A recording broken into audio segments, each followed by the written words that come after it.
The motivation for this video comes from the boast by the Commandant General of Vigilante Group of Nigeria, VGN, Vigilante Group of Nigeria. The commandant, what's the name? Captain Umar Abubakar,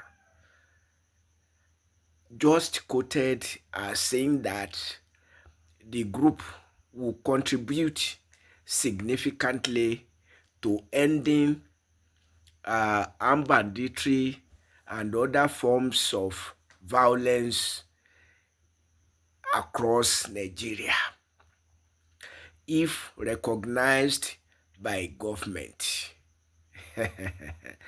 But what can be more of self-deception, considering that the Nigeria Armed Forces under the payroll of Nigeria uh,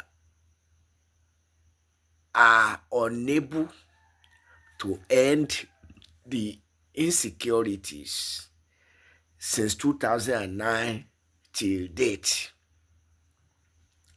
And why? Because the insecurities are created by the rulers of the land.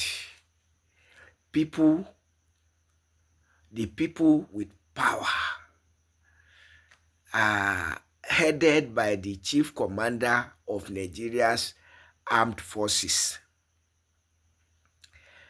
The imposition of a jihadist war on Nigeria started under the presidency of Umaru Musa Yar'Adua in 2009, when he ordered government coercive forces to attack the Boko Haram Muslim community for no just cause other than the Fulani Muslim imperialists accusing the group of or the community of unorthodox Islam, in a country which constitution guarantees freedom of religion and association. And too many Nigerians look away from the injustice of that attack, including that the founder of the community, Mohammed Yusuf, and some of his principal supporters were executed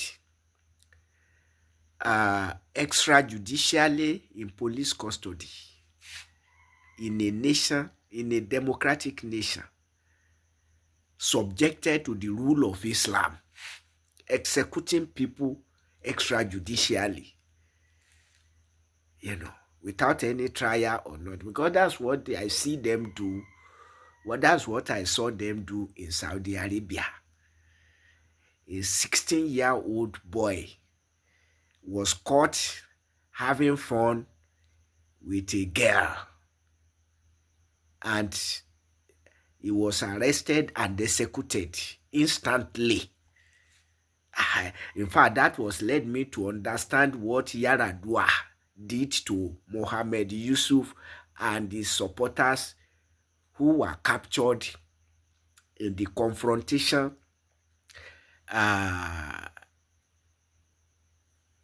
with the Boko Haram Muslim community, a community that was peaceful until attacked by government forces in the name of unorthodox Islam, not because the community took up arms against anybody, no.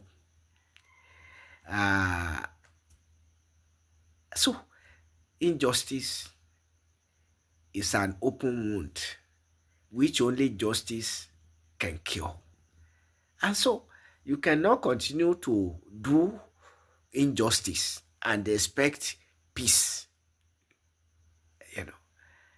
What is the genesis of the armed banditry? I've related the genesis of terrorism, started by Yaradua, perpetrated by his former vice president, and the then who succeeded him as the president, perpetrated the war against the Boko Haram Muslim community for 4 years. And Muhammadu Buhari came, perpetrated the war for 8 years as a major general in the army, retired major general in the army, perpetrated the war for 8 years without seeing the end of the Boko Haram Muslim community.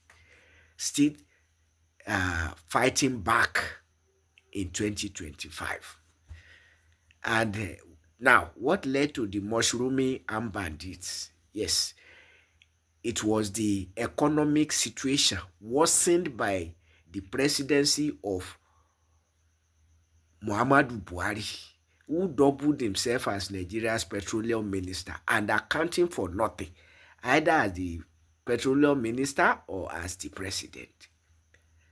And the runaway inflation caught up with the people.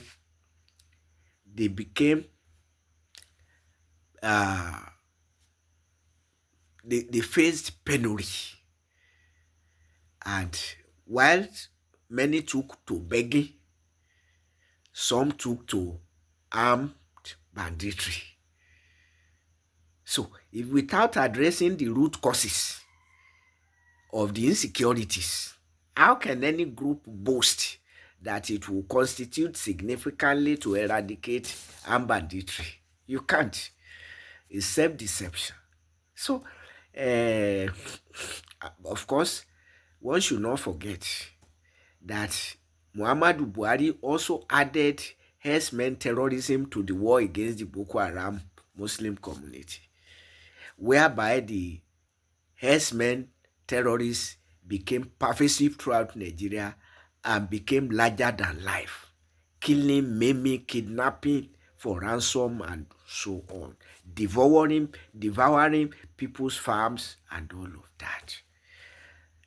So when you reduce people to beggars and armed robbers to make ends meet. Yes, there have always been armed robbers, but the situation is exacerbated when the conditions are made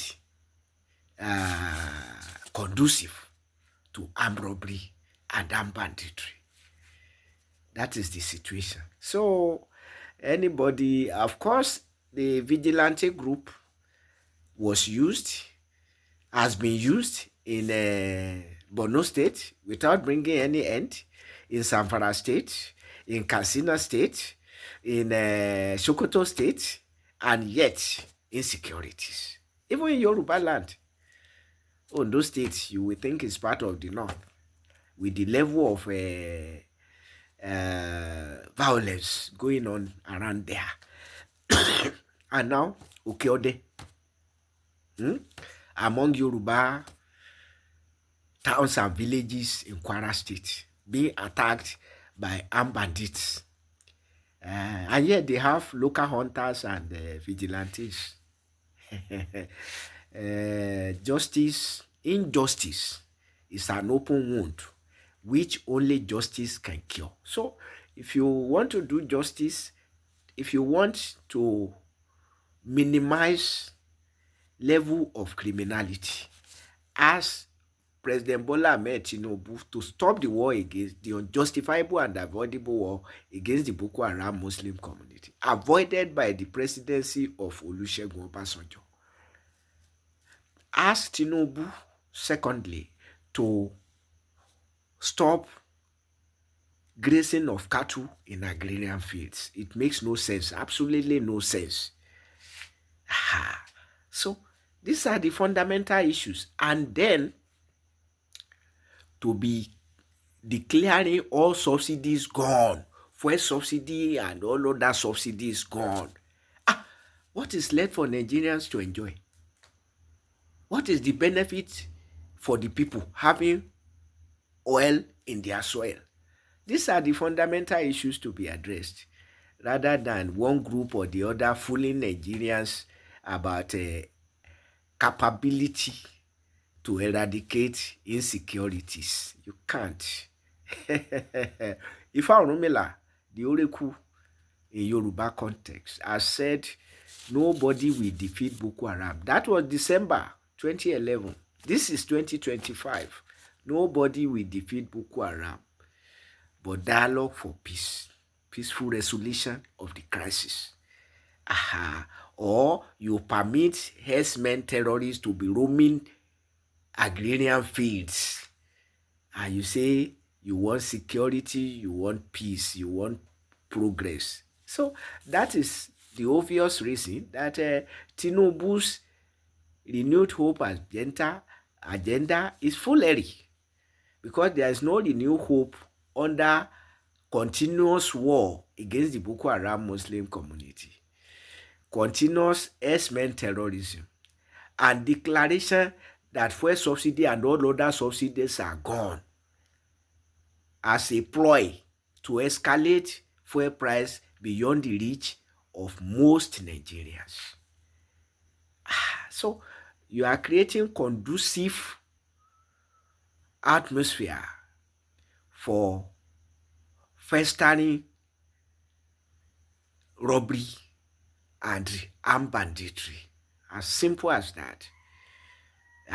So any group promising to contribute to Boko Haram will never be eradicated through armed forces.